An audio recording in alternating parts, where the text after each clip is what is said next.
All right, let's do this. So I know you and I have been talking about me doing this podcast for a long time. And, we were talking earlier how I kept saying, I need to have a few practice runs. And those practice runs never come. And so at some point you just got to jump into it. And which I think is, I don't know, something, it's indicative of a lot of what we talked about as far as just jumping in and getting after what we find meaningful, which is a big part of what you and I do. Yeah, I think so too, because we've been getting together since 2019, 2020, and just talking about whatever comes up. And so I think there shouldn't be any problem with us doing that today. One of the things that's been cool about getting together on Thursdays is that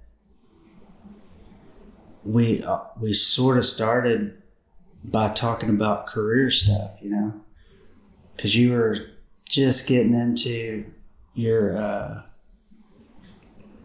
psychology practice, and I always have stuff to talk about with my job and everything, and we started talking about that, but then we sort of gravitated towards this meaning and purpose topic, and it's really paid a lot of dividends in my life, and I know it has yours, so I think it'd be cool to talk about that today, Yeah, so we've had this Thursday night tradition, like you said, started about 5 years ago, and the truth is there's probably been hundreds of conversations that would have been a good podcast.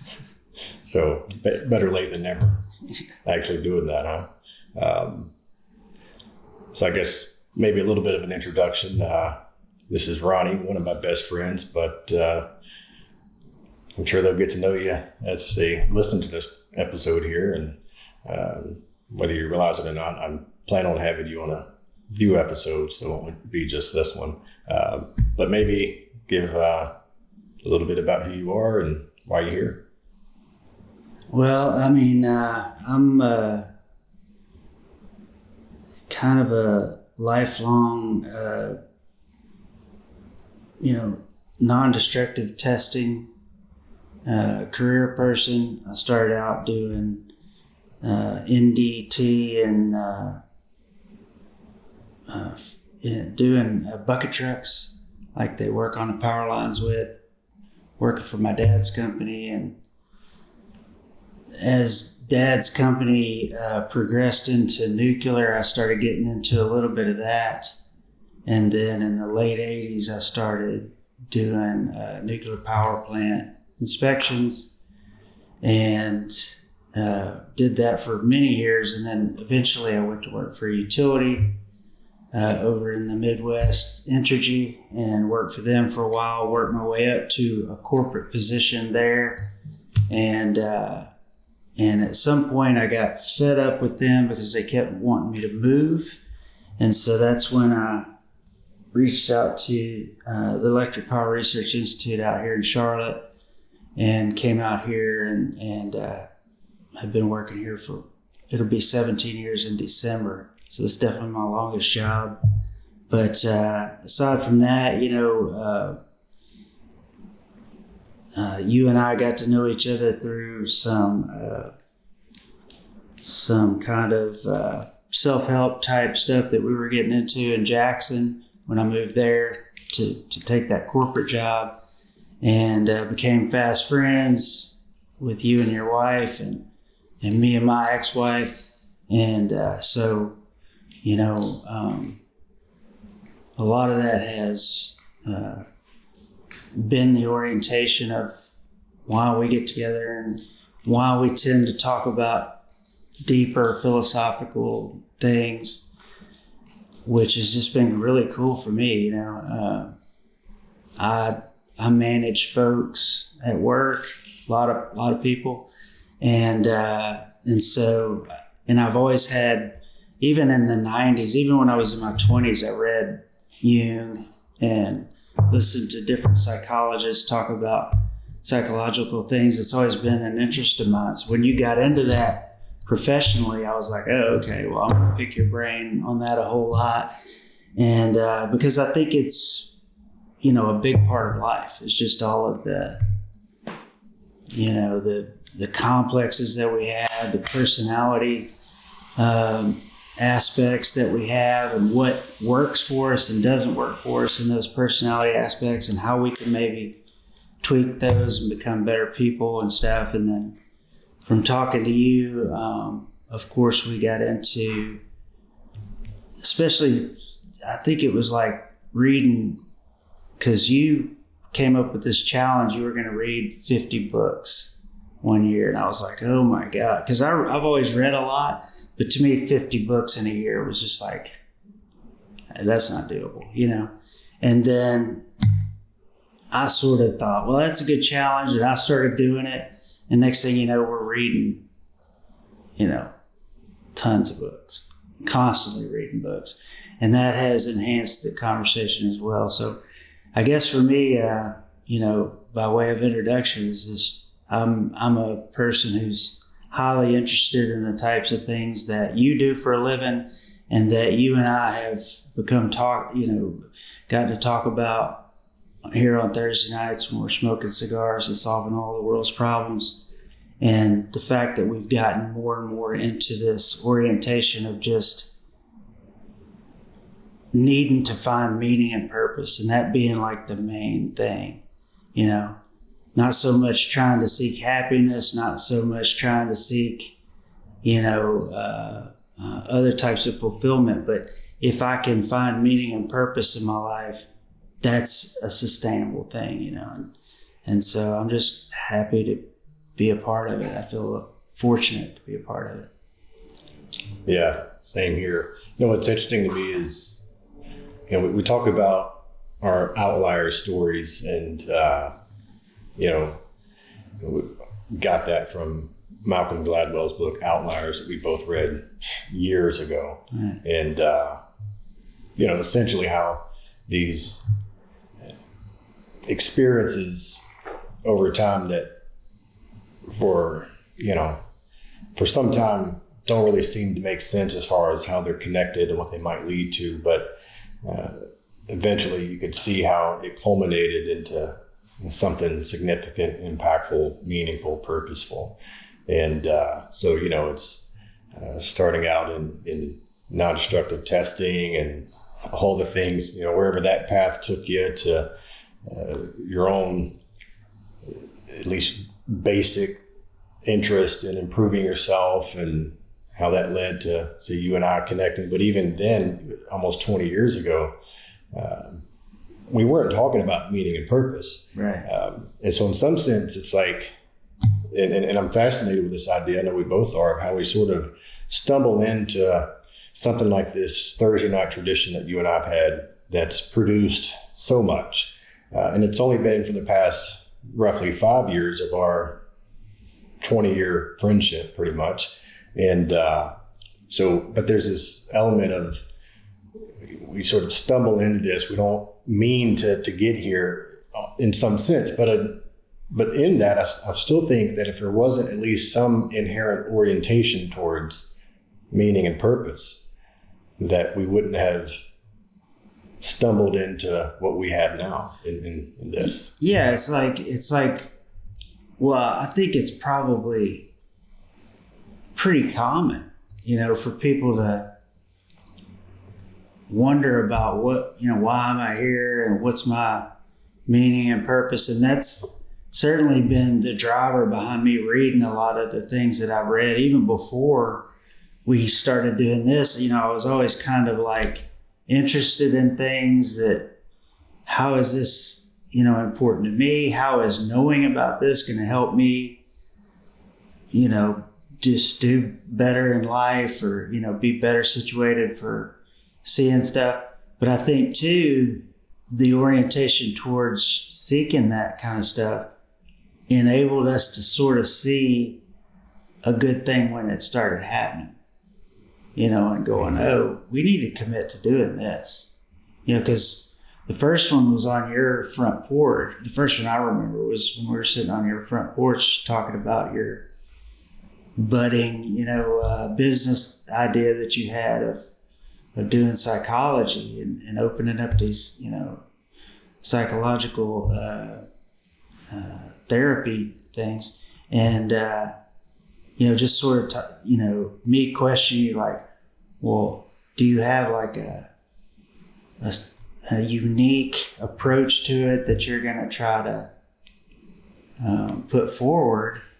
And I don't even think at that time you really had that, but you latched onto that, and now you've got, the Institute of Purpose. So it's like, we've been able to recognize good things and kind of latch onto them, but then add to them as more cool things came along. So again, it's just fortunate that our paths crossed when they did, and it does kind of go to that outlier thing too a little bit, because we're both kind of living our lives, but we're seeking certain things, and so we're drawn together by that mutual kind of desire to like figure out what is this life all about, and what should we be doing as men in this world, Yeah, there's these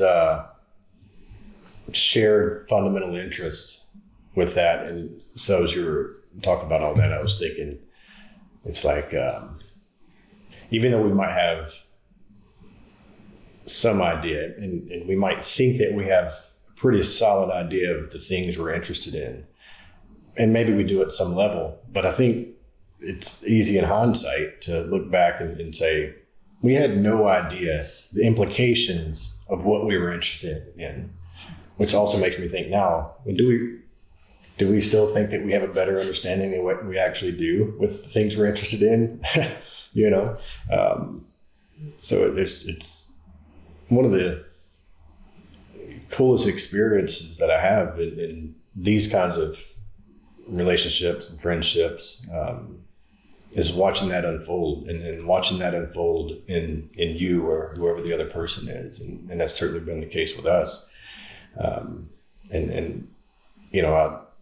I've been deeply interested in sort of the mystery of life and how the mystery is part of what pulls us forward to pursue these interests and whatever the things that we're trying to do to be better men, to live better lives, and ultimately, derive meaning and purpose out of life. But it's just a cool thought that I just had there, as far as we think we know about the things that we're interested in until we take a dive in it and we realize, like, shit, there's a lot more to it involved. So. Well, that's, we always have to derive a story. I mean, to me, I think, and I, it's no original thoughts here, but it's not coherent. You can't describe what you're doing or why you like something until you have a story to tell about it. And, and so that's, I guess that's my story about it, is that we had similar interests in kind of these deep philosophical topics. And then, so that pulled us together to want to talk to each other. And then, focusing or actually committing to this Thursday night thing that we've been doing for these years has enabled us to, like, okay, well, I don't know what else is going on. There's a whole bunch of stuff going on, but I know Thursday night I'm going to get to play in this, because, and that was it, Jung's Man's Search for a Soul, or somewhere, it was pretty early on that I came across this thing about how doing this, how two people talking, or it could be more than two people, but how if you get into a conversation where you're both genuinely interested in trying to figure things out on a deeper level, that is philosophy. And that's like the highest it's like the highest thing that we can do as conscious beings is to get together and discuss important topics, and it was like, well, that's kind of what we're doing, and so that fed the fire of like, yeah, we should commit to this and do this. And to me, it's amazing. When I look back at just the stuff that I've read, because I knew that I needed to continue to bring stuff to this relationship, and it's impossible to remember everything from all those things you read, but I've definitely picked up some important things that I've, brought to this, and you've done the same thing, and to where we do sort of have a philosophy, that we've kind of come up with over the past few years. And I just think that's killer, man. I just love it. Well, it makes me think of the word dialogue. It's the logos. So there's the word, right? And what logos is, but the dyads too, right? And so it's what happens when two people come together and sort of, speak words or, try to evoke something from the words that we're saying, that we're oriented towards something that transcends both of what we know individually. And that makes sense how it's like. Yeah. I mean, and that's pretty much what it's been, it's like we'll read some, frogged out genius like Jung, and it's like, oh, he's talking about individuation, and here's what he said about that.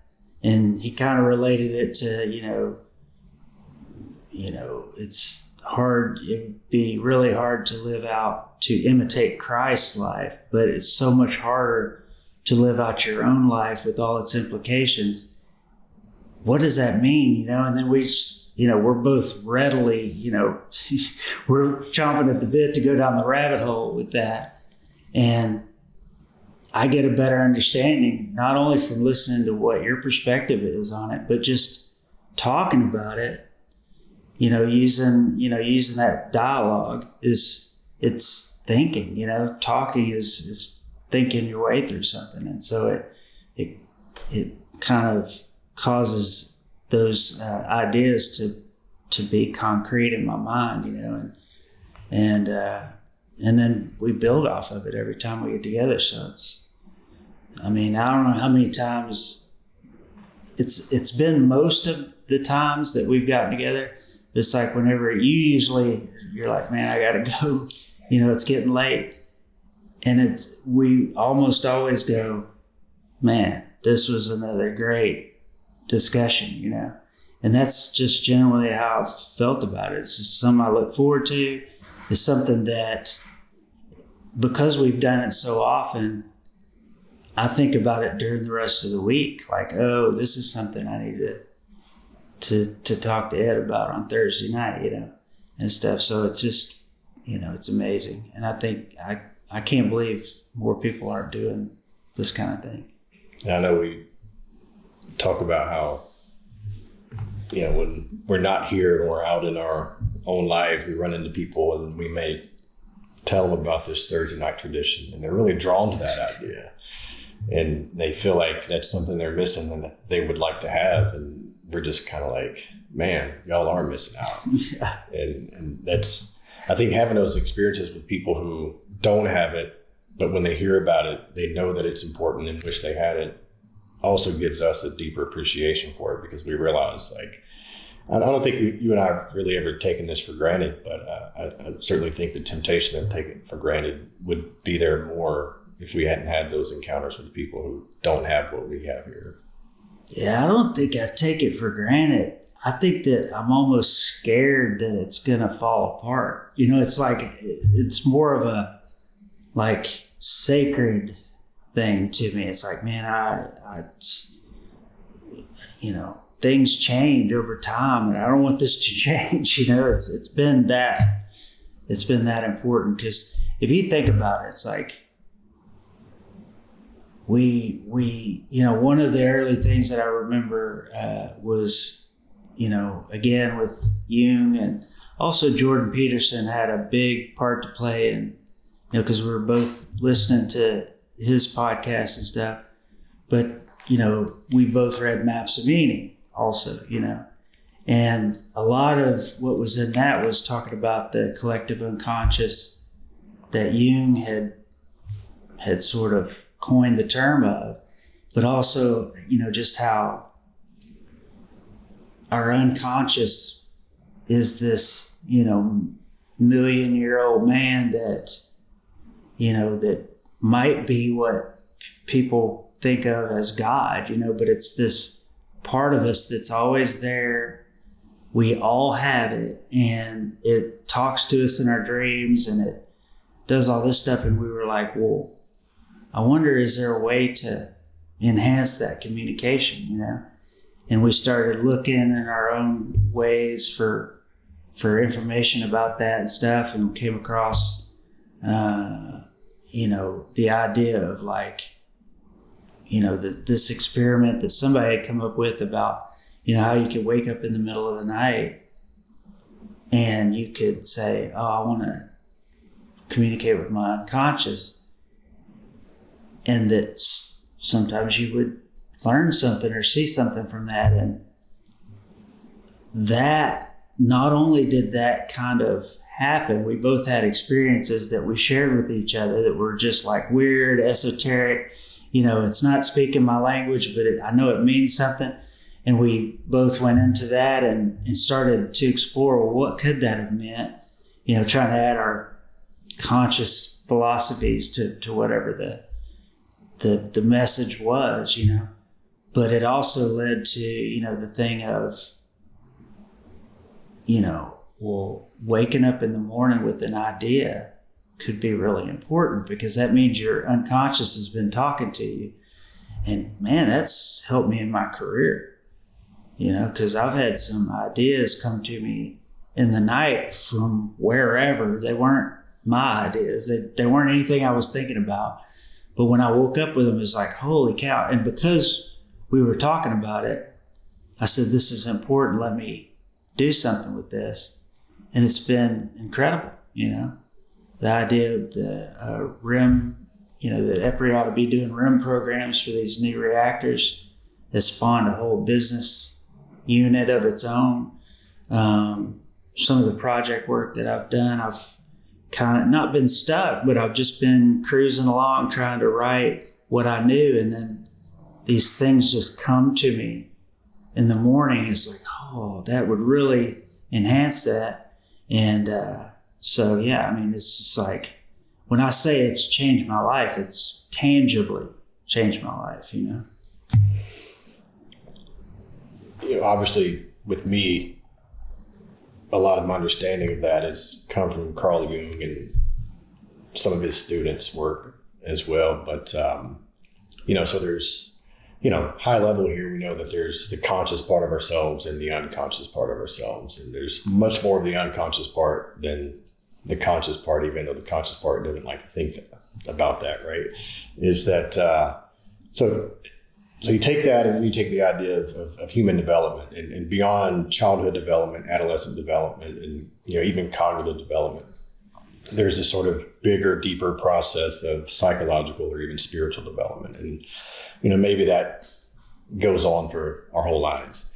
And, but there's part of that is you become more conscious of who you are, whether it's your sense of self. You get into the idea of integration, individuation.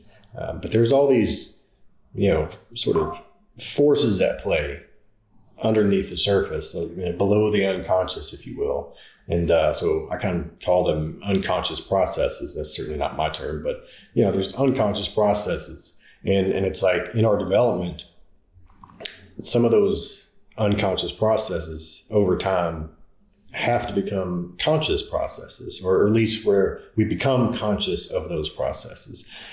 And the idea is that we do certain things that activate those unconscious processes, or at least make us conscious of those unconscious processes, right? They become conscious in some sense. We become aware of them. But I think the key word there is activate. So we have to act out certain things to do that. And it kind of gets back to this idea of how we probably know a lot less about what we're interested in than we think we do. And so, but by pursuing those interests, we're acting on an interest. And we're acting on this idea of, hey, let's start getting together one night a week. Well, what night works for you? Thursday. So we get here.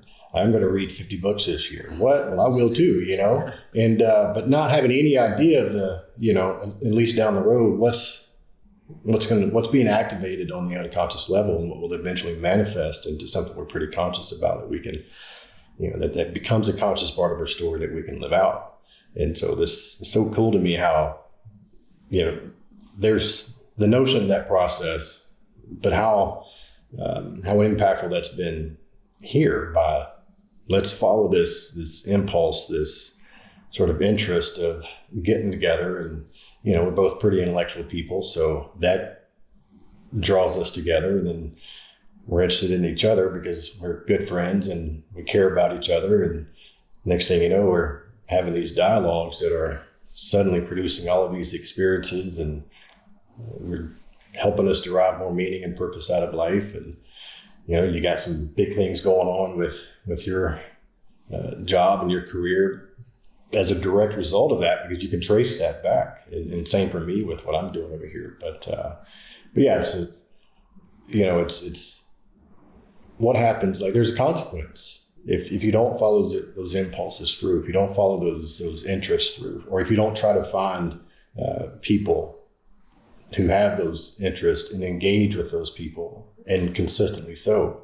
Back to the people that we tell about our Thursday night traditions, who like the idea but don't have it and wish they did. Yeah, that's almost most of the people that I talk to about that are men who are like-minded in the turn, in the way of self-improvement, type orientation and stuff like that. And it's universally, they're like, oh, that's a good idea. I should be doing that, so, and that's just reinforced it for me. But I mean, even if I didn't have that part, it's just the real payoffs for my understanding. I mean, because a lot of times we're not talking about a book that we're reading or something like that. A lot of times one of us has a emergency. We have some chaos going on, right?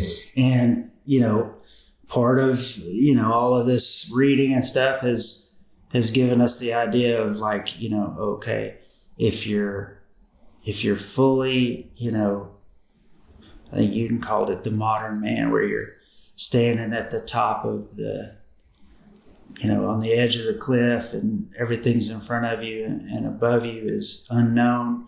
And then everything behind you is what you know, that you're basically on the edge of that chaos, and you have to get in there and get something. You have to get in there and experience the chaos, but you have to bring back something of value and make it known, and so by having that kind of in there, and we've talked about it, then when we get together and one of us has an issue going on, we both kind of snap to the fact that, okay, this is some chaos. So we got to figure out, if it's me going through it, then you're like, okay, I got to help him arm himself properly. I got to, encourage him properly so he can go in there and get this thing and bring it back out. And let me throw some ideas about what that treasure might be and stuff like that. And so it's different than just, kind of complaining about what's going on and going, yeah, I can relate to that. I've got a similar problem, which is what a lot of conversations end up being, in life. This one's always been more oriented towards, okay, well, let's take this challenge and let's work together to try to figure out what the solution is. And I know you've had some things that you brought in here that were heavy duty, that we've had to talk about for several of our sessions. But we were both like rolling up our shirt sleeves and saying, let's get in there and figure this out, and maybe it's this, maybe it's that, maybe you can try this. And not only have you gotten on the other side of those things, but you've written a book about some of that, and it's like, so it really is, it's more than just solving a problem. It's like, no, I'm going to enrich myself with this chaos, I'm going to make something great out of it, Yeah, it's not just solving a problem, it's transforming that problem into more than just a solution. It's something that's meaningful, and we can take the experience of that and overlay that onto any other problems we have. And then we do the same with that problem. And so it just sort of keeps expanding and growing. And then you get faith in that process. Yeah. Like I know, every problem's the biggest problem I've ever had because I don't have a solution yet. But I know that if I am oriented properly, if I'm looking for the meaning and purpose, and I use this tool that I have available to me of this, of you and I getting together and getting into it, that I can, it's not, it's like the hope that's there is like, it's not just, I'm going to make it through this, but I'm going to be, I'm going to add to the arsenal that we have for having meaning and purpose in life, So it really does feel like individuation, at the end of the day. I have a lot of gratitude for whatever intelligence I have, whatever intellect I have. But I'm definitely not naive to think that I could have not just gotten through those deeper struggles that you've helped me get through, but I couldn't have gotten out of them with the amount of meaning and sense of purpose and knowledge and wisdom that I do have from that, had it not been for you rolling up your sleeve and getting there with me. And that's a big part of what we do here. Which is crazy because it's the same, it's like a lot of times I think, I got to tell Ed about this thing that I'm wrapped around the axle with. And he's a therapist, so he's going to have a lot of good things to bring to it, So it's crazy to hear that you, sort of have that perspective about me because, like, who am I? I'm just a scientist, guy who's doing something completely, unrelated to psychology. But it's, again, I think it's just an orientation towards enjoying deep conversation and kind of thinking that all of this stuff that we've read about is true, and that there's really something, and also having enough, like, we both have a lot of inner authority. And so, we're not the type of people who think, well, I got to go find it elsewhere. I got to go find the solution elsewhere. It's like, we could probably come up with the solution, and it might be the best solution that's ever been come up with, so let's get in there and do it, and so I think that dynamic has played a part in it too, just we both have maybe overconfidence in our ability to kind of, maybe we're the ones that's going to figure this thing out, and let's go at it that way, Well, I think you have to have that belief that you can figure it out, or you probably wouldn't even try. I do think there's, and maybe one way to talk about what we've alluded to here a good bit about coming together with some basic shared interest.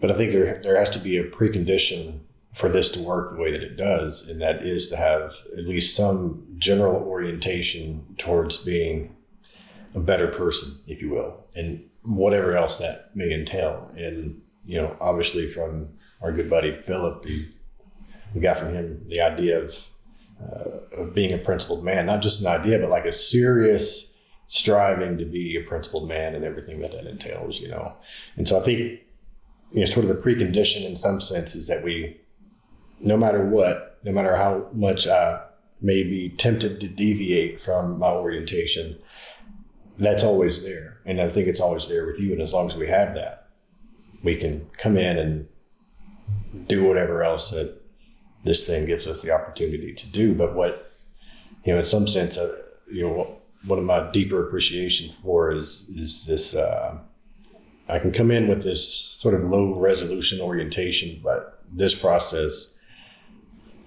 more than just about anything else in my life, helps me, make that more finely tuned, to be a little more precise with, like, we talk about, you mentioned it earlier, how pretty much every conversation we're like, man, what a good discussion.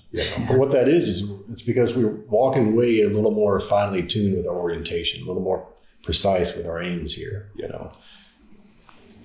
Yeah, the thing about that's it's simple, but it's such an important way of kind of orient yourself, is by saying, well, I just want to be a principled man.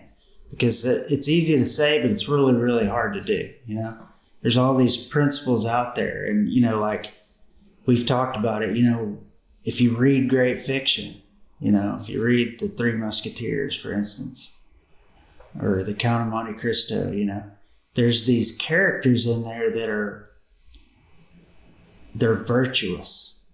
Like they have these principles that is their orientation. And so they continue to do the next right thing. They continue to apply a principle, and they continue to get better and better as a result. And you end up cheering for them, Robin Hood or any of these characters. You're like, I don't know how he's going to come out of this without, going crazy. I don't know how he's going to overcome this problem, or, this person's doing something to him that's terrible. But they always not only overcome it, but they overcome it with virtue. And I want to be that person. I want to be somebody who, incorporates those principles to the point where it's my orientation, it's my general way of being, that I'm just applying the principles. And it's the reason that conversations like this are highly necessary in that is because I've got all these principles, but I don't know which ones apply in the situation. And so I have to just start talking my way through it. And then you have the same orientation, so you're thinking about it as if it was you. And so you start saying, well, maybe it's this and maybe it's this. And we, ultimately I end up with like, oh yeah, I need to try that. That's a great idea. Let me contemplate that some more, And so I always end up walking away with something that I'm going to apply, this week towards whatever it is. Like I need to think about it from that perspective. And I wouldn't have been able to come up with it on my own, but the conversations that we have are, they constantly and consistently drive that for me. I forget who it was that said this, or who the quote is attributed to. Peterson references it a good bit, but it's essentially, thinking is where bad ideas go to die. Can you imagine the amount of bad ideas that have died here at this table? So, I mean, you get what I'm saying here, though. It's really the way I'm taking what you're, sharing with your experience of this is, man, this is orientation to be a principled man. And there's this seemingly infinite combination of principles to apply in any given situation. And so it's simple in theory, but difficult and complex in practice, right? And how can I figure out which principles or set of principles that I need to emphasize here in this predicament that I'm in? And I can think about it, and maybe that is sufficient for me to, it's a sufficient process with just me thinking about it for those bad ideas to die. But a lot of our problems are not sufficient for us to solve on our own, and we can come here and sort of, like you said earlier, or alluded to, that talking is an extension of thinking, which is sort of simulating the future where your bad ideas can die, the good ones in some sense emerge. And it's like, so having this shared orientation, not just towards meaning and purpose, but by way of principle, of being a principled man. And we come here and it's like, here's what I'm thinking. And I think I've got a pretty good set of ideas of what to do here. And you're like, well, what about this? I'm like, damn it. Well, that's what I was just thinking about while you were talking. It was like, it's the questions too, that we ask. It's like, I'll try something out on you, like, oh, okay, I got this going on and I think that I'm going to do this. And you'll be like, so tell me a little bit more about that. What does that mean? And it's like, oh man, now I have to defend this thing. And I can't just, I don't want to just say, well, this is what I'm going to do, and it's not subject to change here. I always come with this kind of unspoken agreement that it's like, well, I'm going to test my theories out, but I'm also going to take the challenges. The other night we were talking about truth, and we got on this. You had this philosophical question about, well, what if somebody's on their what if your daughter is on their deathbed and they ask you if they're going to be able to go to heaven, and what do you do with that? And we didn't have the same theory about it. We both had theories about what we might do in that situation, and they weren't the same. And that was good. I think we both thought that was good. It's like, okay, now I need to take your theory and kind of weigh it against mine. And ultimately, I know that I'm going to come out with a better overall, idea about truth from that, Yeah. And maybe this isn't the right way to say about it. And because I don't think what we're trying to do here is shred each other's theories on things. But I do think that there's this if I can shred your theory with a question, with a perspective, again, not with the intention of shredding it, but if it does, then your theory doesn't hold up. And I think we both have that openness here. But how many times have we both walked away still not really agreeing on some fundamental level, but also knowing that, well, I can't deconstruct his idea on that either. And it's cool to me, and again, that's not really orientation to deconstruct each other's theories here or just reduce it down to something meaningless. But we do walk away. It's like, all right, well, I can't dismiss that. I can't turn that on its head. Yeah, it's so much better than a debate, because I like, critical thinking and arguing, and there's certain ideas that I hold, maybe not forever, but right now I have them, and they're pretty precious to me. My theory about something.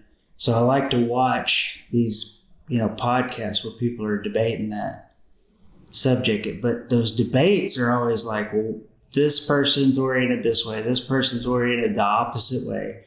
And they're each going to provide arguments. And I think that, I always think about the audience. It's like, well, they're going to applaud the guy that they think is right, and all that kind of stuff. But in here, it's not a debate. It's really just an exploration. You know, it's like, okay, well, this is an interesting question. I guess what I think about it is this, and let me explain to you why. And then you're like, well, okay, well, I think about it a little bit differently, and this is why. And when you start talking, I'm like, focused in on that, because it's like, okay, Peterson in one of his books said that, you should always listen to somebody, treat somebody as if they've got something to teach you. And I probably don't always do that, but I definitely always do that in here. Yeah. And so it's a beautiful thing to me, Yeah, it's almost like at a high level, what we're trying to do here is converge on a particular topic with differing ideas.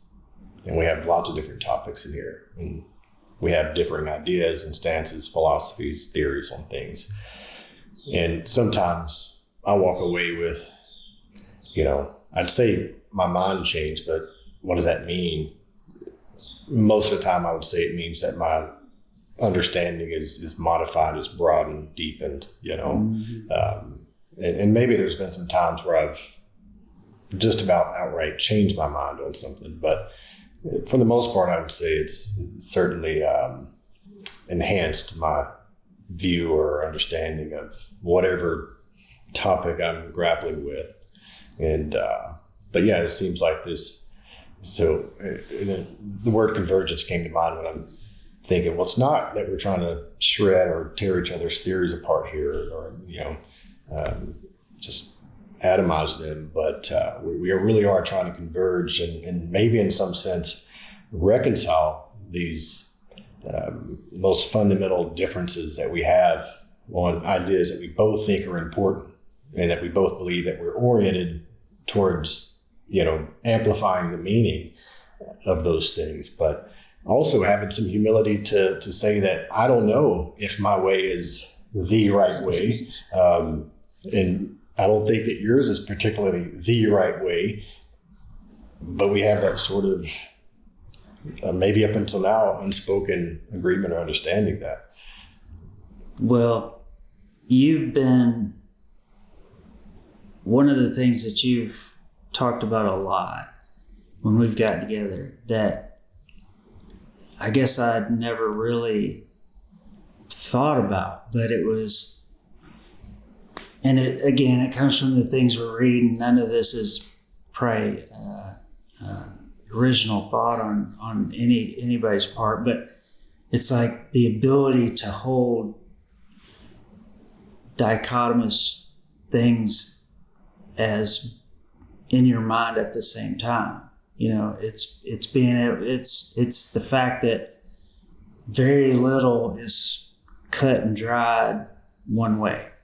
And that even if you're pretty comfortable with something's one way, the opposite thought or thoughts that kind of go against that are very much worth looking at and possibly incorporating into the theory to make it even better, And so, and you've pretty consistently talked about that when we've gotten together, and that's helped me to just have a more open mind and to say, well, even if I think that I'm talking about a fact, even if I think that I've landed on something and it's absolutely true, it's not absolutely true for everybody. And so what does that mean? If I'm going to navigate life properly, I have to realize that my understanding or my belief is not universally held. And the socio-cultural aspect of navigating life becomes important on that too. It's like, well, I can't, how can I hold that belief but still interact with other people and get along in life, and just basically be successful, and so that's been an important idea as well. Life is paradoxical. You can believe that life happens in the paradox, and so sort of I've really taken that notion on pretty heavily and striving mightily sometimes to willingly be subjected or suspended in the paradox. And it's maybe a better way of speaking about being open-minded, is that, well, you really truly have to consider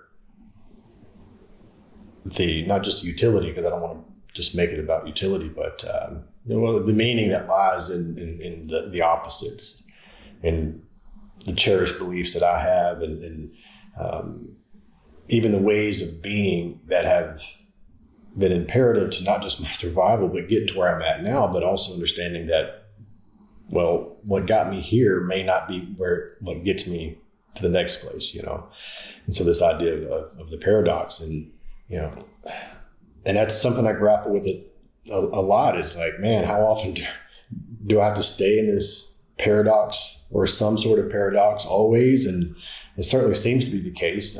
Maybe some are more preferable or easier for me to deal with than others. But the more that I experience that and contemplate that, the more that I really believe that is where life happens. And I'm just about, I won't say completely, but just about come to the belief at this point that there isn't really anything that's irreconcilable. I think that if we need to, and we put forth the conscientious effort, that we can reconcile anything. Well, so it's important, and we both had this experience, and we've talked about it in our own different ways, but I had the experience of, at one time in my life, I had a particular belief system that I held near and dear. I was raised with it and all that stuff. And at some point, it stopped making sense to me, and I didn't have answers to the questions, and I was mad about it, And so I with the help of an advisor that I had at the time, I kind of went on this journey of looking at different religious ideas throughout the world. And, that was a really kind of cool adventure, because I kept happening upon these different things that I'd never heard or had never heard that way, and they sounded good to me. And I would think, oh, that's the truth, let me go towards that. And then I'd get to a place where that didn't work, and I'd try something else. But ultimately, what I got out of that, because if you can question God, you can question anything, right? Is I got to this point where it was like, okay, well, I don't have to be in a box. I don't have to, for so long in my life, I was I had this concept of myself, and whatever happened to me, I reacted from, what would that guy do in this situation? And that's how I reacted.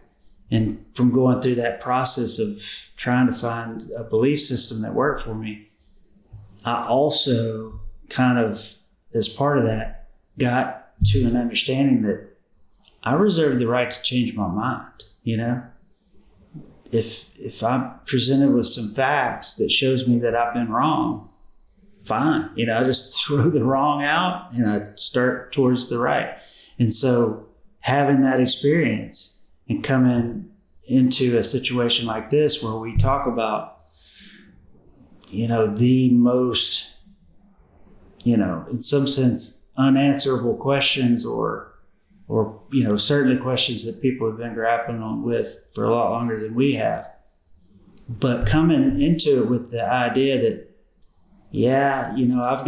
I've got these sacred cows that I'm bringing to the table, but I'm willing to take them out and look at them and see if they're right or wrong, if you present something to me that makes me see it differently, out that sacred cow goes, enables me to grow, and to, get fine-tune whatever truth means for me today, So that's been really cool.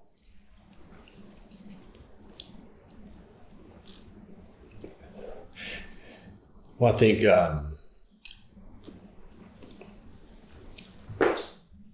there's something noble in accepting the fact that we're going to grapple with life and the big things in life.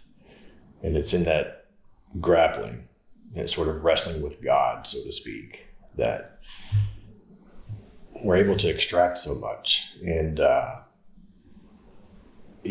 don't get the big head. I'm not calling you God, but in some sense, like I come in and I grapple with you. And the reason I put it that way, half jokingly, right, is that I really look up to you. And it's not that I just respect you. I admire the journey that you've been on and how deeply you've taken that. You're a critical thinker, and your skepticism about things has gotten you very far. It's benefited me in a lot of ways. But I know, you mentioned earlier about, this is something I need to bring to Ed, and I have that. This is something I need to bring to Ronnie, but I'm like, God, I got to bring this to Ronnie because he's going to, and we never say this in here, it's not ultimately how we ever feel, I would think, but it's, there's a part of me, if I'm not careful, would be like, can't you just let me have my theory on this? Yeah. And you talked about how we have enough inner authority to not just say, oh, well, Ronnie's idea is better, let me just do that. Yeah. That's not helpful either. I mean, maybe if I'm just about to do something super stupid, like Ronnie says, don't do it. I'm like, okay, I'll do what Ronnie said. But essentially it's like, it's not always easy to like bring you the things I'm grappling with, because I might be embarrassed about it. I have some insecurities about it, some cherished beliefs around the thing, and and by default, by engaging in this process that we have, those things are threatened. But that's not a bad thing. No, it's not. It's not. And I feel the same way. It's like, okay, well, I just happened on this great theory, or I just read something that I really think is right, And it, at this point, we've been getting together so long that I almost know. It's like, well, it's not exactly, I think it's right, but it's not exactly right, because I know it's going to get changed as soon as I bring it to the table, But that's, I'm really okay with that. And, I think it's an important part of our relationship too, is that we've shared enough intimate things. Most of my deep, dark secrets aren't like, some nefarious thing I've done that I don't want anybody to know about. It's that I don't know. It's that I'm scared. It's that I'm so insecure. I want something and I'm vulnerable. It's those kinds of things. And we've done enough sharing of those kinds of things with each other that I'm not afraid to do that, in here. And I think that's another aspect of it that's important. If somebody else was wanting to maybe kind of recreate or create the same kind of situation as what we've been doing, you kind of got to be ready to bare your soul, in order for it to work. Because if you're... And to have your soul challenged. Yeah, if you're going to image manage and try to act like you're this or that, you're not going to get much. If you do get what we've been able to manage to create here, you're going to have to come off of those things. Yeah.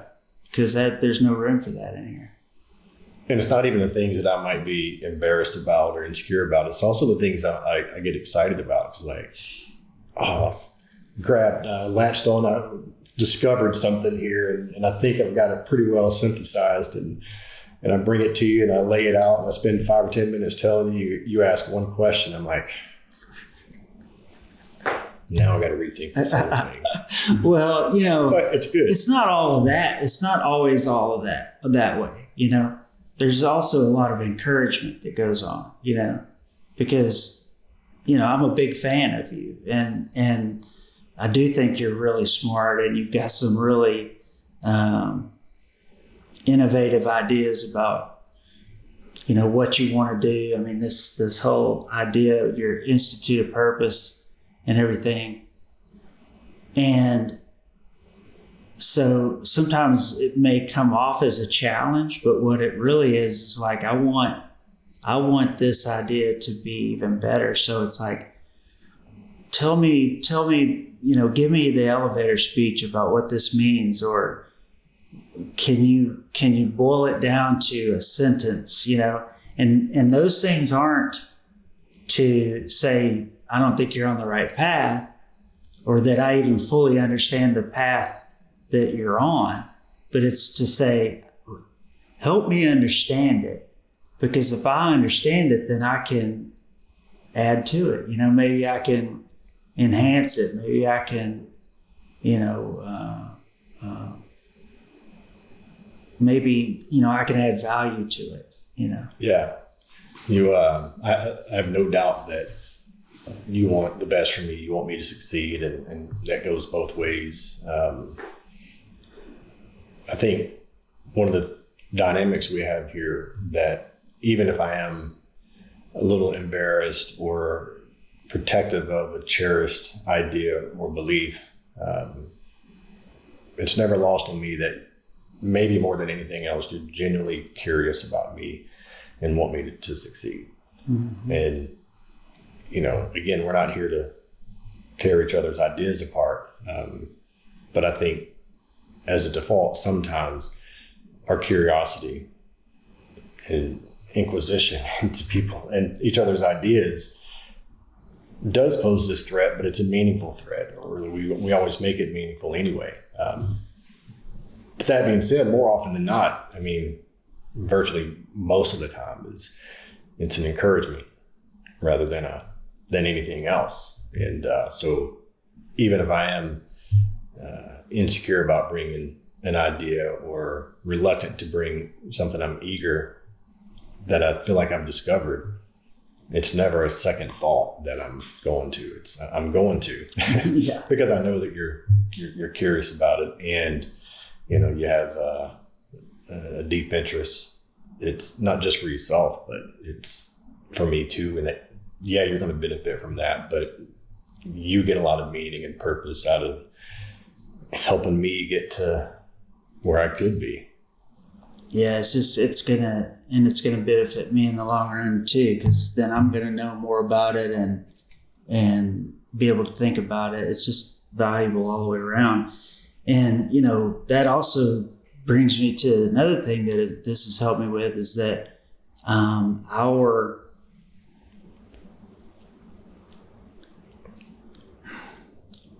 kind of willingness to bring our sacred ideas to the table and have them, picked at and questioned and elaborated on. And sometimes we agree with stuff too.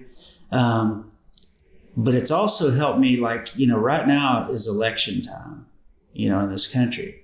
And so, and I go on social media and I see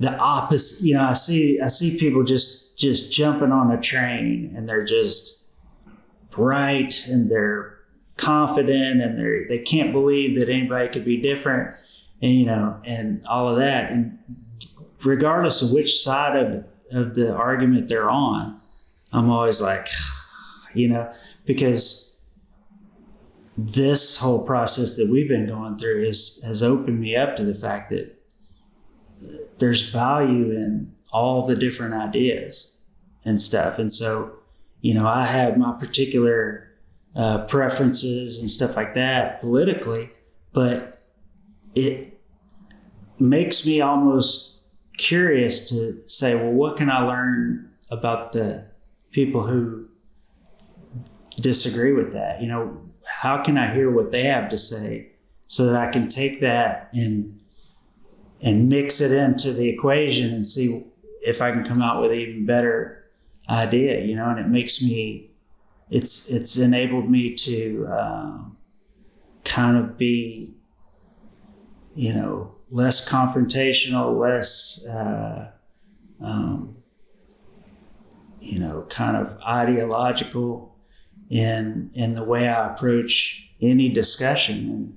And not only that, but it makes me welcome discussions where I think I'm going to be in disagreement with somebody, and it's not from this thing of, I'm going to sit over here and wait for them to say everything and then I'm going to pick it apart. It's more like, what can I learn about this? How can I take their ideas and their orientation and their way that they order their values and say, well, that's right, you know, and, you know, maybe I can enhance my own ideas from that. So it's really helped me in a lot of regards, you know.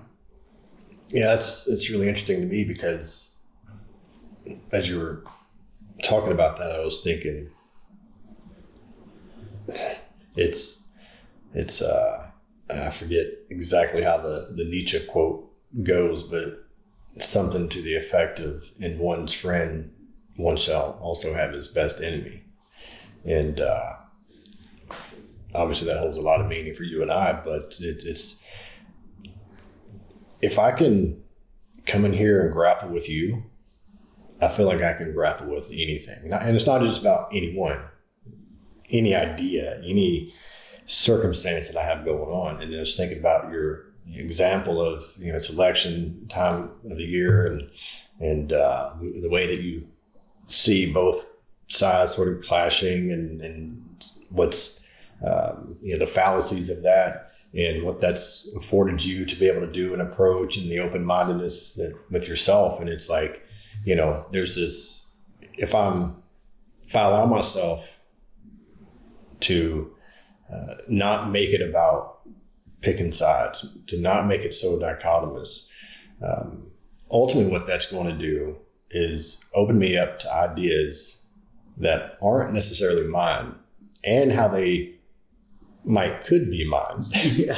And now I have to grapple with that. So it's almost like if I'm open to any opposing view, or even thinking that other people should come together with their opposing views, that can be difficult for me, because now I'm like, okay, well, now I have to grapple with my own opposing views. Because if I'm honest and I really take a look at what I think are strongly held beliefs or positions on things, they start to get broken down pretty quickly if I look at them very much at all.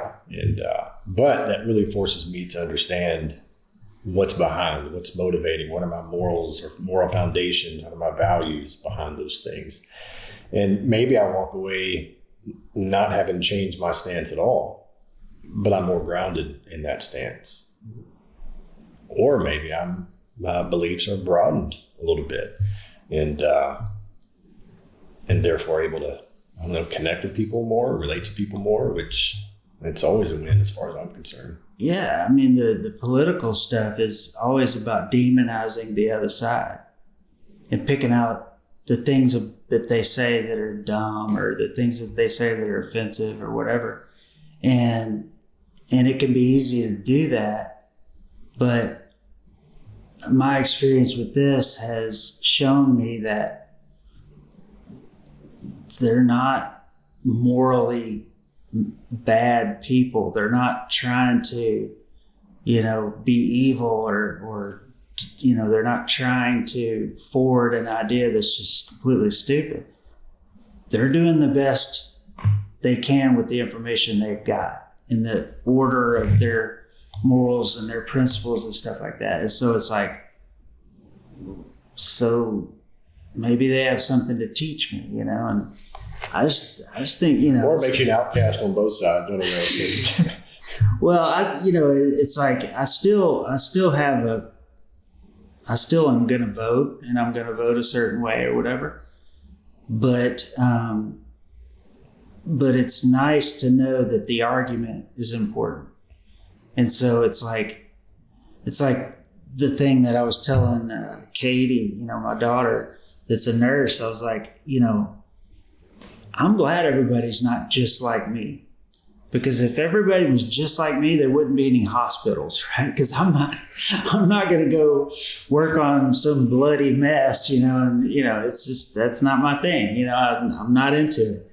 But thank God there's people that are, and so, and I kind of look at the different political viewpoints that way too. It's like, well, we need those people at the table on all sides, protecting what they think is important and forwarding those arguments that they think is important. And I think that's ultimately why democracy has taken over the world slowly but surely, is because it makes the most sense to have a table where everybody can come sit and spout their different points of view and let that argument become something better. And that's the essence of what Thursday nights is for me. It's just become like an addictive thing where it's like I can't wait to try out my arguments with the understanding that they're going to change as a result of the discussion.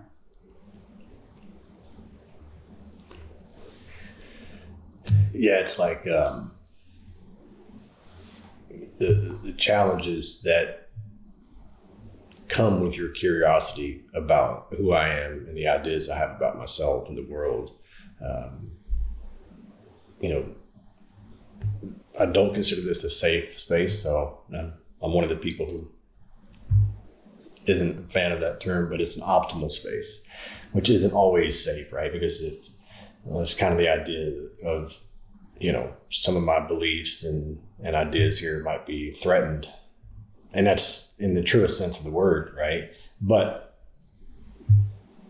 usually, well, always really in here for the better. And so if I can come in and understand that there is a place for me to not just throw my ideas out there, but sort of spar with them, or at least take on your inquiry into my ideas, my thoughts, and plans of actions, or whatever that may or may not be optimal, is that allows me to put them out there. And even though there might be some insecurity and feelings of inadequacy, whatever it is that comes with that, again, man, if I can handle that with you, then I can go out there and not just grapple with other ideas, but grapple with differences in the various relationships I have with people. And you brought up the realm of politics, and obviously how divisive that can be, unfortunately. But how much more, not just tact, but grace I have with that, because you and I both are pretty disagreeable people. And so it's easy for us to, not even care about engaging with something if we just don't care. But also if we do care about it, we have no problem confronting people about it. And even, I think you and I both had some experiences that we have tried to redeem ourselves from, as far as being this person who's taken either a morally superior position or an intellectually superior position over people. And where has that gotten us? Nowhere good, only to have to right those wrongs, so to speak. And I think we've had enough wrongs in our life that we've had to right, that we'd rather not have to do that any more than necessary. But so yeah, you mentioned earlier about bringing things that we have really gotten wrapped around the axle with, and some chaotic times in our life that we've had to come in, and we've been able to sort through that in large part because of this Thursday night tradition.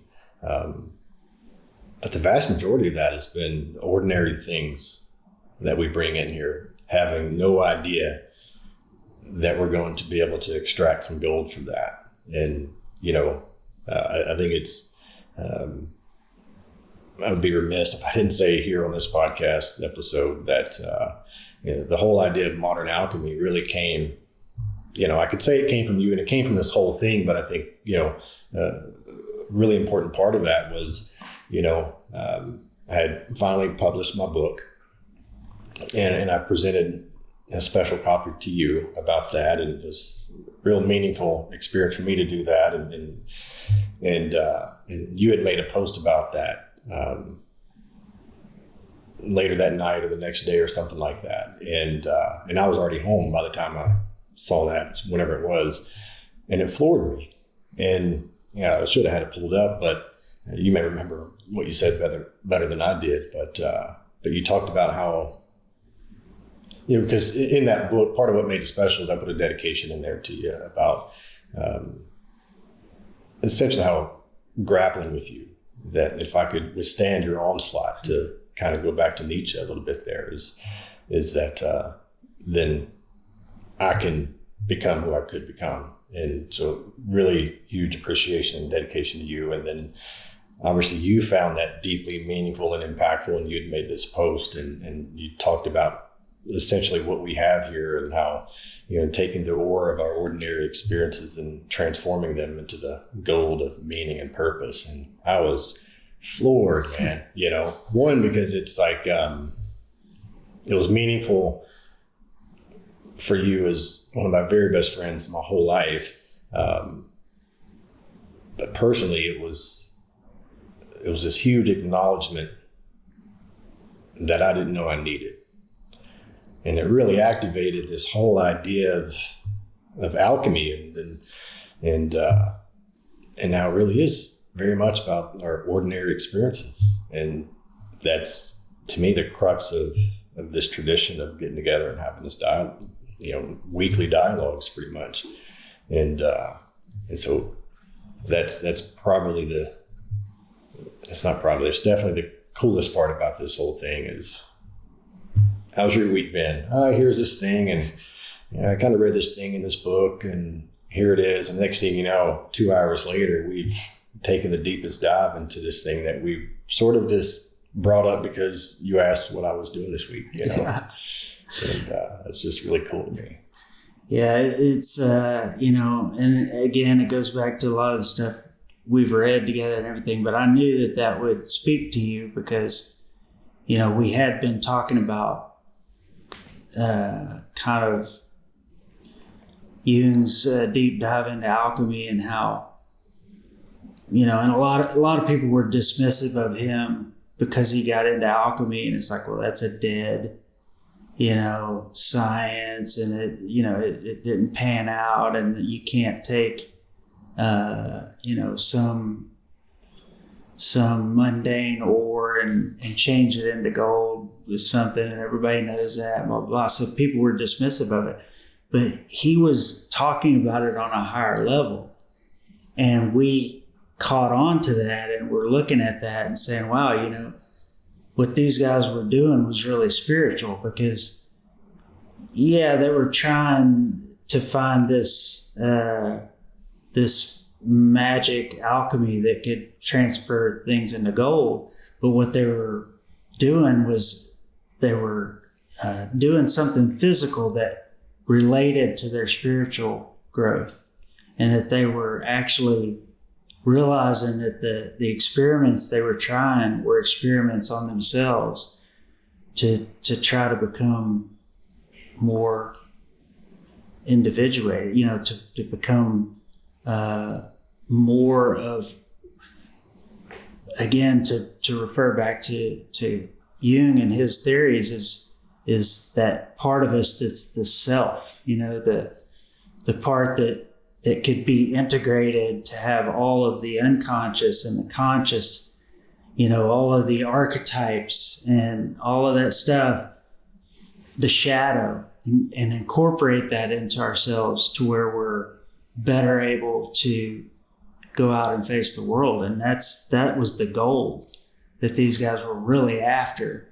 when you look at it philosophically. And so I knew that that would ring true with you, but based on our discussions, and that's what we really do. And that's what we've been talking about this whole time is just taking ideas, taking circumstances, taking whatever's going on at work and our relationships and, just all of it, and putting those things on the table and picking at them and asking questions and looking at them and seeing what floats to the top and taking that and going, oh, okay, well, that makes my truth better, and ultimately that's the goal that we're talking about. Man, that's awesome. It's I kind of got into from a very high level perspective of alchemy and sort of how the idea of modern alchemy for a podcast came up in my introductory podcast. So you just really enhanced that even more for me. So I appreciate that. But, planning for this podcast, and I'm thinking a lot about, the transforming the ore of our ordinary life experiences into the meaning of gold and purpose. And, but I was also struck with this thought that's like, well, it's not just all ordinary either. So like the ordinary experiences are sort of like these fragmented aspects of our life that we don't really always know what they mean or that they mean very much at all, right? We don't understand what potential meaning lies in them. But also, in the alchemical process, you have this solvent that's introduced that dissolves everything, that allows, the gold to form and solidify and emerge from that whole alchemical process. And so what the solvent is to me is it's certain types or certain significant events that, maybe it's something that is unexpected. I'm thinking in the introduction, I think the example that I talked about was your wedding day, getting married. And, suddenly you get married and it's a very meaningful sort of ritual. And suddenly it's like, holy crap, there's a whole lot more meaning that I didn't realize before about all the little seemingly ordinary aspects of this relationship with this person that I'm committed to spend the rest of my life to. And that's a very positive sort of significant event that serves as a solvent to transform the ordinary experiences into gold. But then you also have negative experiences. They can be traumatic events and, crisis and whatever. And so, like, what are those significant events that serve as the solvent in the transformation of ordinary experiences into the gold of meaning? And I think that our Thursday night tradition is this ongoing significant event that helps us transform these ordinary experiences that we bring to each other on pretty much a weekly basis. And so the whole thing in itself, collectively speaking, is a big significant event. And we talk about that every now and then. We just sort of pause and talk about this tradition of ours. But also, to me, it's pretty much every time I come here and do what we do, it's a significant event in my life. And it's a solvent that helps me transform more of my seemingly ordinary life into something profound. The truth that we're able to sort out and find with the questions and with the discussions that we have, it burns off all of the stuff that doesn't belong, and so similar to the solvent idea, it's this fire of exposing my theory or exposing my mistake or my problem that I'm having or whatever it is. It's throwing that out there and allowing that to be burned down to what's essential, and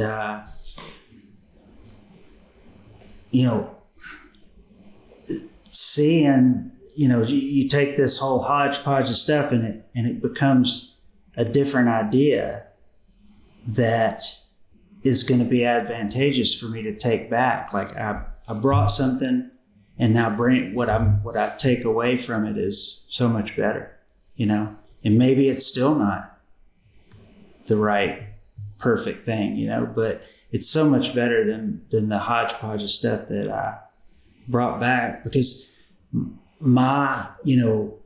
something's in my mind, it's not reality yet, and I need facts, the facts are friendly. So I need to understand what it is and find out what is reality out of that, because then I can take my intellect and I can take my critical thinking and my ability to be reasonable and all those things, and I can apply those things in a helpful way. But if it's just up in my mind and I don't bring it here and I don't share about it, then, that reason and all that becomes like justification, rationalization, denial, and all that stuff. And I've got all of those things working on it, and I'm powerless over those things. They're there, and I'm never going to see it clearly. But by letting you take a shot at it, like, okay, here it is, and then you could say, well, that's not bad, and that part's not bad, but what's this part, what's this mean, and it's just like taking a laser to it, and I'm like, well, yeah, that doesn't fit, but whenever I get back is smaller, but it's also a million times more valuable, So to me, it's there's so much value and so much meaning and purpose that comes out of it. And so I'm just, super grateful for it. There's a couple of ideas for this podcast that I would like to make a routine. We'll see if it holds and how it pans out. But one of them is to really to ask guests how the alchemical process occurs in their profession.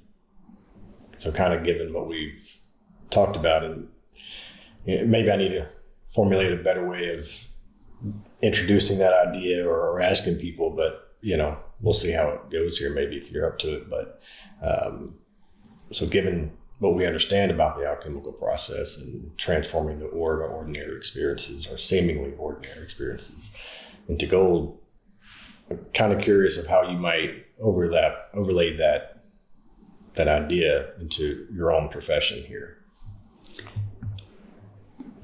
So that's interesting. So that has occurred as a result of literally Thursday nights and us getting together. So years ago, I was, I'd done non-destructive testing for 25 years or whatever it was at the time. And I was the smartest person in the room when it came to certain topics. I had my 10,000 hours to be that outlier in the area of non-destructive testing. And because I was a smart guy, and because I was, very industrious and all that stuff, I rose up to this position of kind of being at the pinnacle of that for a utility, where I was the guy that they came to talk about NDE for 11 nuclear units, and so I was like, at the top of my game, I felt like. And I was in a meeting where I was leading a group, and we were doing a process, and your wife came up to me afterwards, and she was like, wow, you should think about getting into management, because these people all want to please you. And that's, you would make a good manager. And I had been offered management positions, but I was always like, I don't think because I didn't feel like I was qualified to do that. But her saying that, it kind of opened my eyes to see that. So when I came over to this job that I'm at here in Charlotte, I pursued, getting into management, and I was able to do that. And I've been wildly successful in that. And the company was really happy with me in that position and everything. So I started trying to, move up in that arena.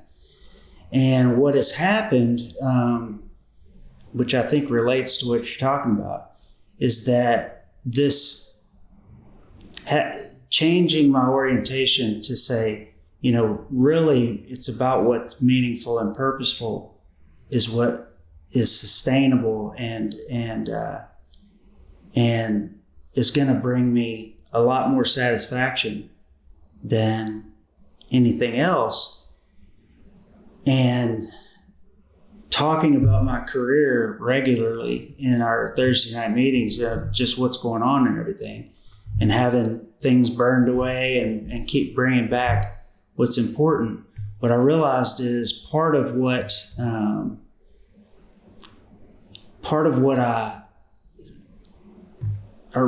was important was me to find out what were the things that brought me the most meaning and purpose in that career. And so I started paying attention to when I got into that zone of proximal, development where I literally am doing something and I lose track of time and space and consciousness. I just melt into it, and I'm, and next thing I know, it's like hours have gone by and I haven't eaten, and, you show up and it's like, it's just 7 o'clock, why am I still working? When I started paying attention to what those things were, and so ultimately about a year ago, I basically went to my company and I said, a lot of this stuff that I've gotten into with all this management stuff is tedious to me. A lot of the budget discussions and chasing people around for presentations and making sure that the meetings are planned correctly and that we're going to the right hotel and, all this other stuff. I find it tedious. It's not what I really get meaning and purpose out of. But these other things that I do, I really find a lot of meaning and purpose in. I like to look at the technical issues that we're working on and see how are they going to relate to the person that I used to be when I was the utility guy. What is going to be really meaningful to that person? What's going to be tactical that they can actually use and everything? And those have been oriented, whenever I can look at those things, those are the things that I really enjoy. And those are the things that when I do a research project and it solves an issue for the industry, I'm proud of it. I feel great about it. I feel like, I've done what maybe only I could have done in that situation because I saw it correctly and all that. And I started saying, those are the things I want to do, And so recently, my boss came to me and said, I'm going to put you in this position where you're doing those things that you've said you really like to do. And the first thing I told you is like, man, I hope this doesn't suck, because if it does, I only have myself to blame. But really that has been kind of the alchemical process that's helped me get to this point. My job description as of Friday has become to be a person who does those things that I really find meaningful and purposeful in my career. And so I am embarking on something that I think is going to be, it's going to be important. It's going to do great things for the industry that I grew up in. And it's going to allow me to use the things that I really like to use about my own skills and my own knowledge to really make my career, ultimately something that's going to be, that I'm going to thrive in, and that's going to be really valuable to the industry and stuff. So that would be my example of how the alchemy of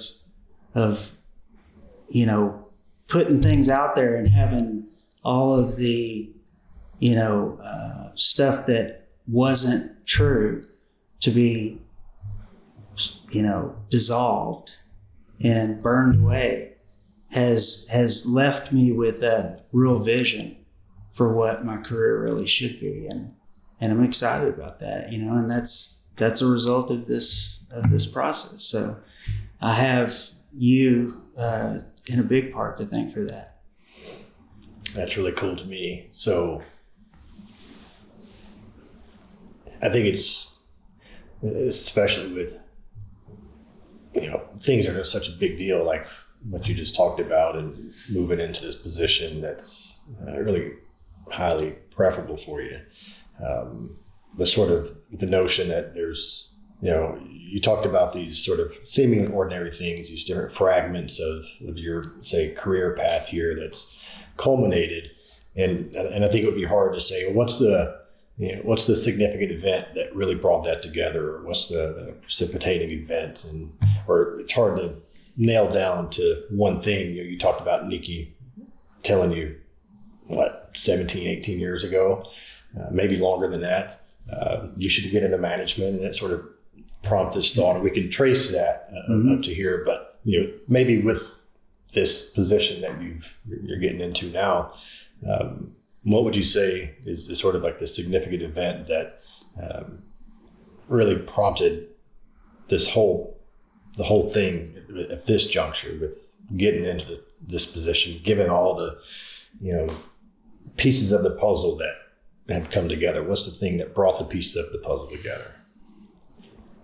One of the things, I don't know if I could say this is the thing. I don't know if I talked about earlier how we end up with a story about, why we do things and we make it coherent. And I'm not sure I have the story all the way developed yet, but a few years ago, I was working on the project to streamline the experience hour process for nuclear NDE technicians.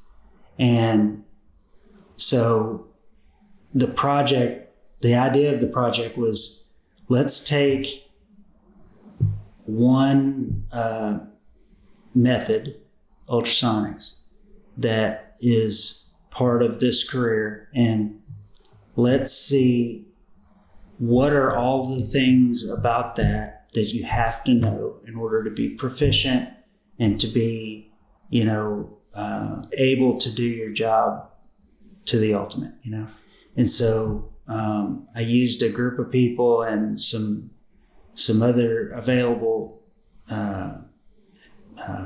documents that had been written about a job task analysis to say, okay, here's all of the individual things, the mundane things that you have to know, and here's what's important about each one of those things that you have to really understand to be proficient at it. And how long does it take to do that thing once, each of those things? So there's like 50 things. And how long does it take to do one of those? Let's write that down. And then how, if you put them all together, how many hours does it really take to become that person that has those 50 things in the bag, let's say? And so I was working on that.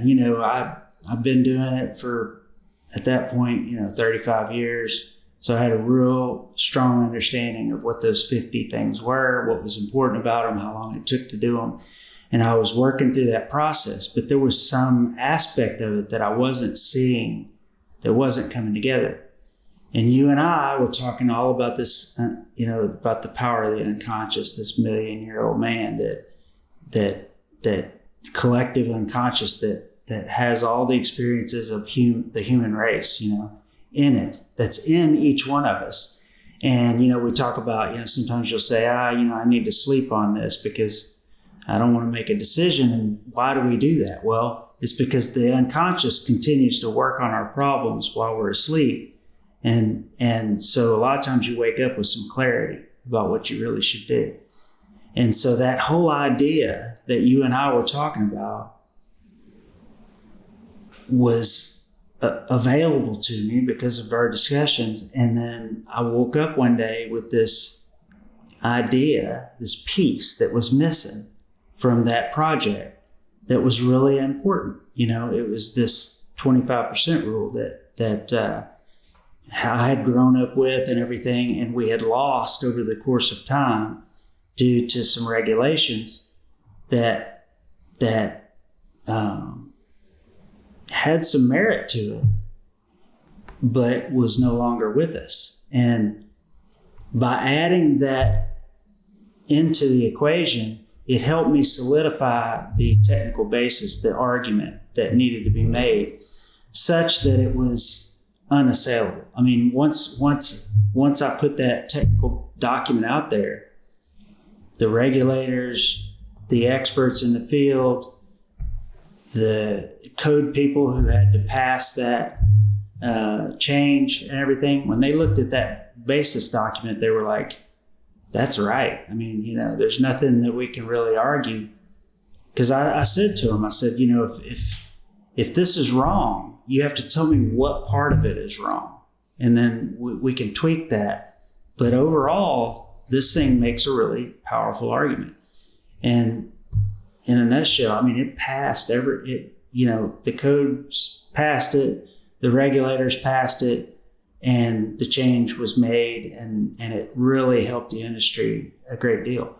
And that was one of the major turning points. And it all came back to our explorations into the unconscious. It all came back to our explorations into psychology and what, how all of that works, and how integrating ourselves is important. So that I had the experience, but I also recognized that, this is important. And it really, revolutionized the project. And so then I thought, wow, what if I could do that with other things? What if you and I could come up with a way to tap into that we could then show other people how to do, which you picked up on and said, that's something I need to add to this recipe of the Institute of Purpose, is coming up with ways of doing that. But that whole building process and that whole unfolding that came from our Thursday night meetings ended up with an idea that said, I can be so much more valuable by applying the things that you and I have learned together into my career. And the other things that don't apply to that are now insignificant to me, So that really, I mean, if it hadn't been for Nikki and getting me into the management stuff that I got into, I wouldn't have rose to the level I am with the company.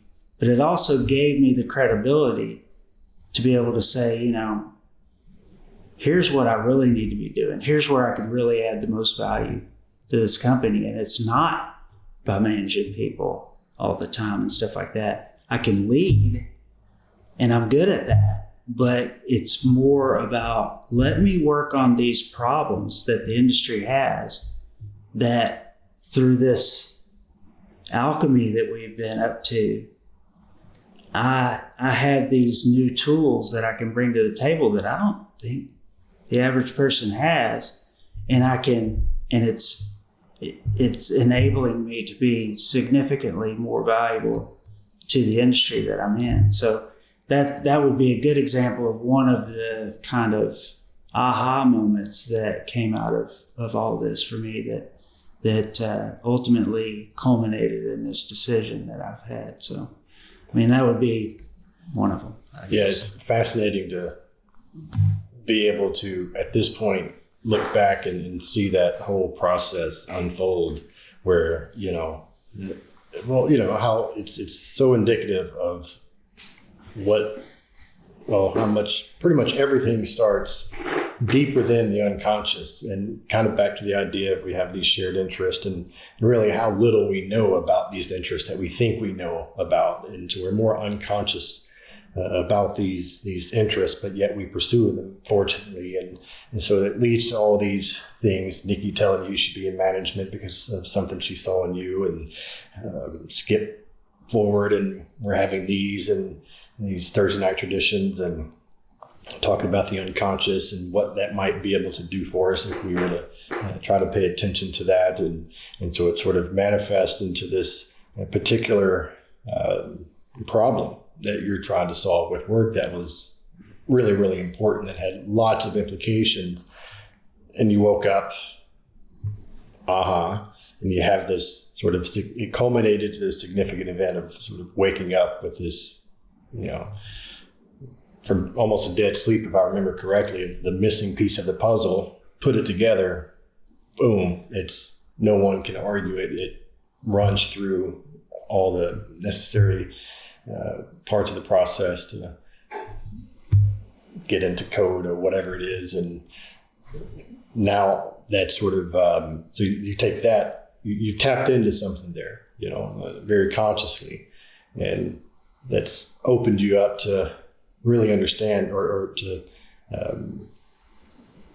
do a more sufficient job of figuring out what's not just more meaningful for you, but the way I would see it is figuring out for you where your work can bear the most fruit, and that these other things don't bear much fruit, and it's taking away from the bigger, better, juicier fruit that I can bear with my work here. And now you're in this position that's, and it's not, I know it's not just about being preferable for you, but also more meaningful, and sounds like optimal opportunity to have the best impact you can on this industry, really. Yeah, it's like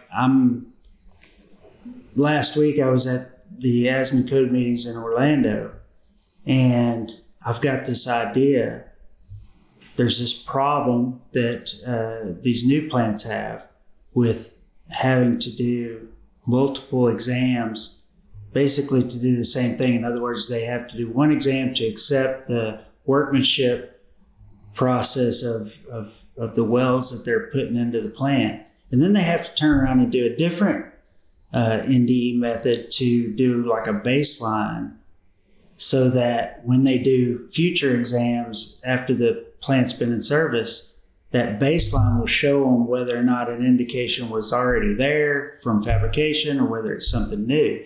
So it's been important to do these two exams. But I'm like, why don't we just do the second one that's a baseline as the acceptance exam at the same time? Why don't we, instead of doing two different types of exams, let's do the one, but make it to where it can meet the requirements of both. And that way it saves the companies money because they don't have to do two exams.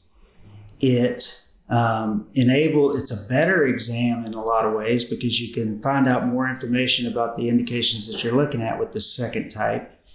It's going to be what they do in the future, so it's a great baseline. So, and right now it's not allowed by the code and by the regulators because of the way we're qualifying it, because of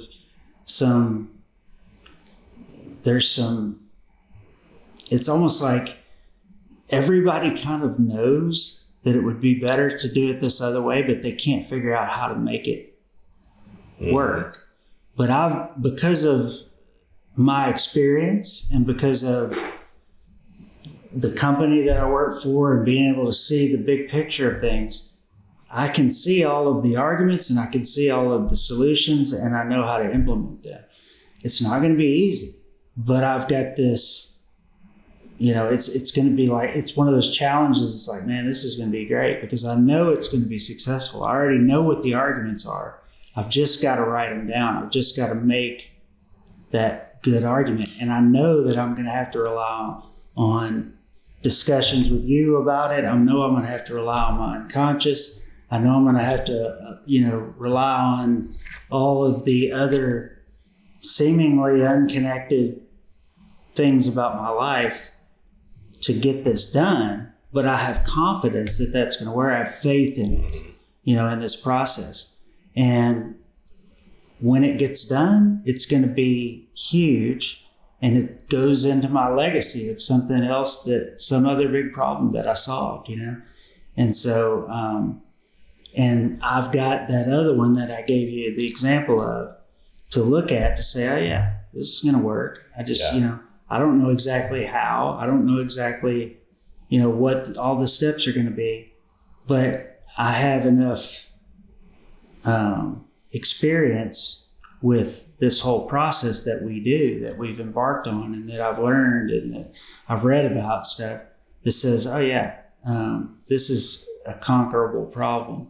And this new position is going to enable me the time and energy to do that.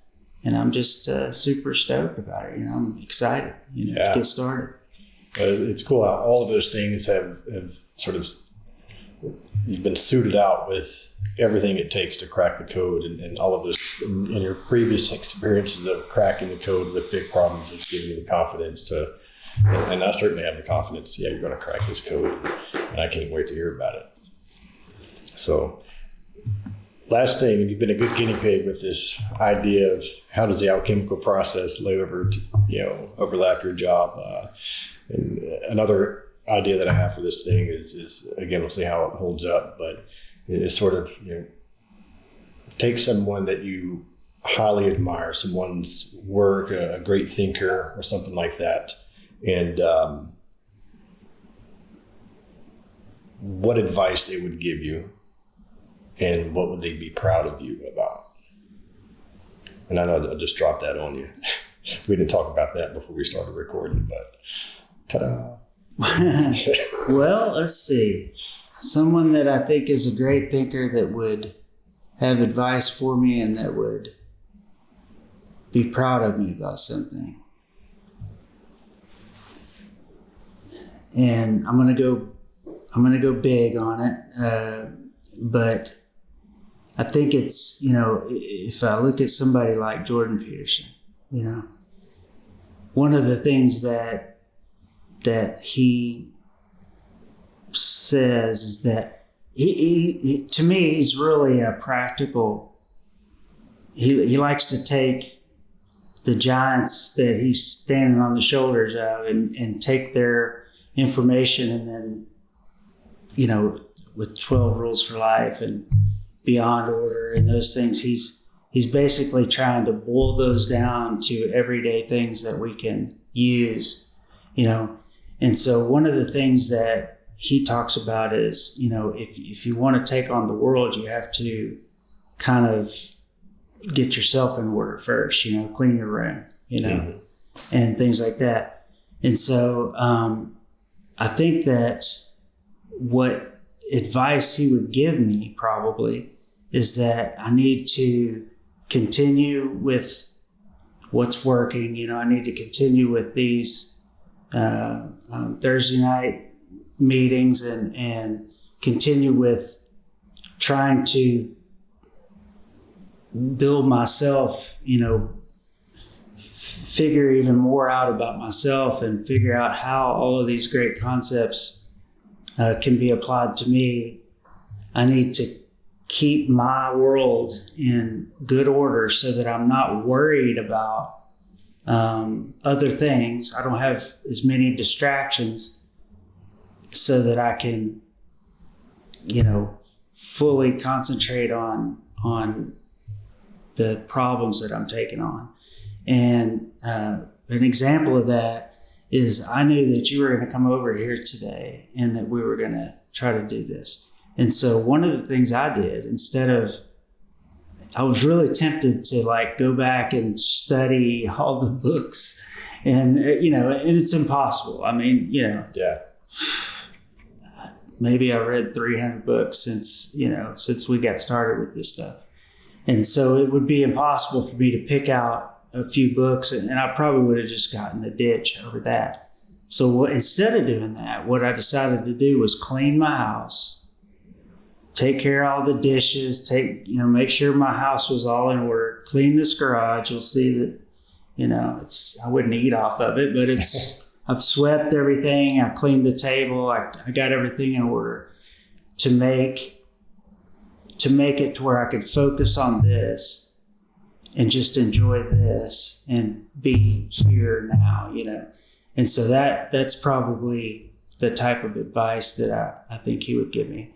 And I think that, what he would be proud of, probably of himself and of all of the great thinkers that have contributed to this, but also of me and you for picking up and carrying this to the stage we've carried it to.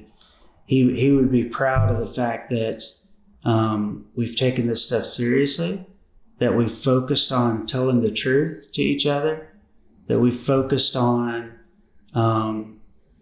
finding meaning and purpose and making that our North Star that we're following, that we even have a North Star, kind of an orientation that says when we get together, it might be about relationship stuff, it might be about job stuff, we might be talking about a few events that we've had this week or whatever that need to be talked about so we can figure some stuff out about it.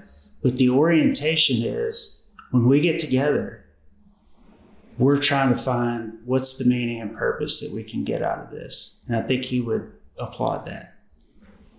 That's really good. Well, thanks for being the guinea pig and doing this podcast with me. It's been fun.